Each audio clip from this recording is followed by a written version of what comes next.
to another dimension, surpassing the vastness of time and space. The Grand Thoughtmaturgist is here. Watch your mortals, how you doing? This week we're going to take a bit of a gander at cursed items. Those tricksy little munchkins that can be a real thorn in the side of our little player characters. But if you're interested in interdimensional advice for your tabletop role-playing games, why not consider clicking the subscribe button down below and showing some support for this humble little channel.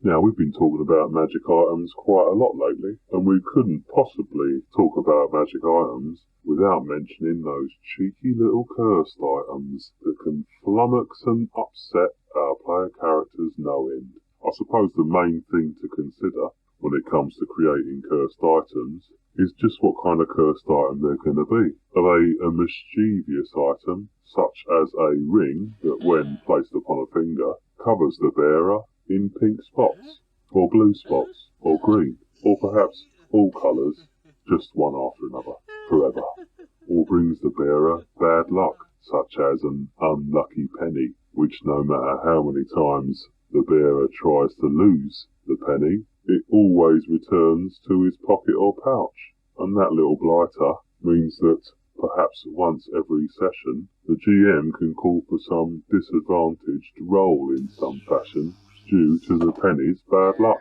Other cursed items can be far more malicious and are worth thinking carefully about before adding to a game, especially when those cursed items fundamentally change the characters, as many players whose characters are changed outside their will can become upset or frustrated, especially if the cure for such curses cannot be easily removed. But I suppose that's down to each game master to read their own group to see whether such items would fit it. Many cursed items have been created in the past with their sole purpose being to change the player characters.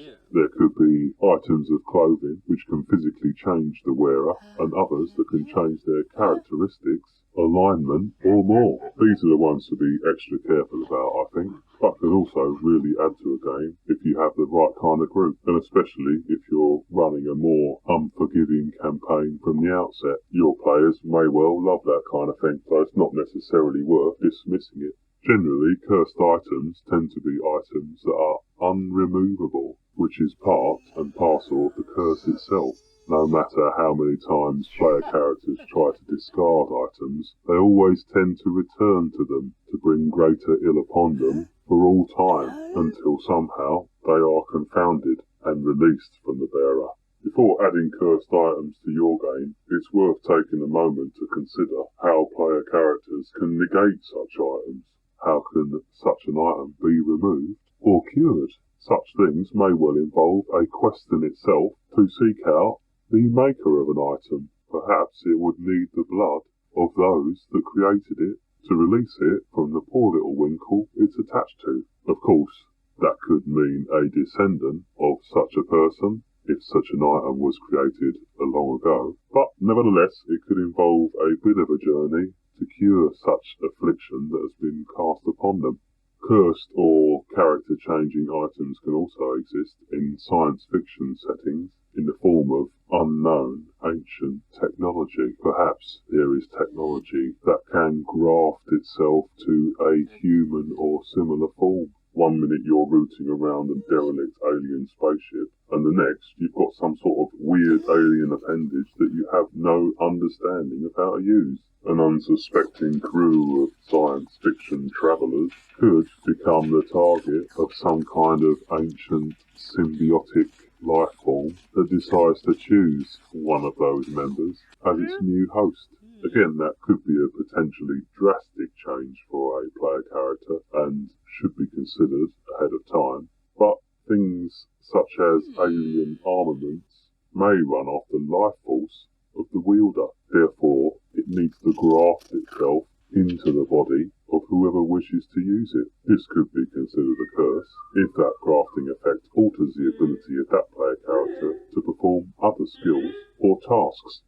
But I think cursed items are yet another interesting tool that is available to game masters to add into their own worlds if they see fit. and I certainly think that cursed items belong in such settings that employ many magic items, such as high fantasy game worlds, especially if your group has a good sense of humour.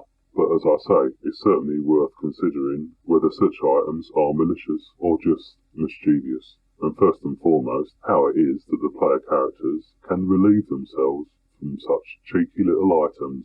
So there's just a few of my thoughts on cursed items, and how GMs could use such things in their own campaigns. Thank you very much for watching to the end of the video. Feel free to leave any questions or comments below, and if you like what you saw, perhaps consider subscribing to this channel and leaving a little like to show your support. Safe travels, and I'll see you in the next one.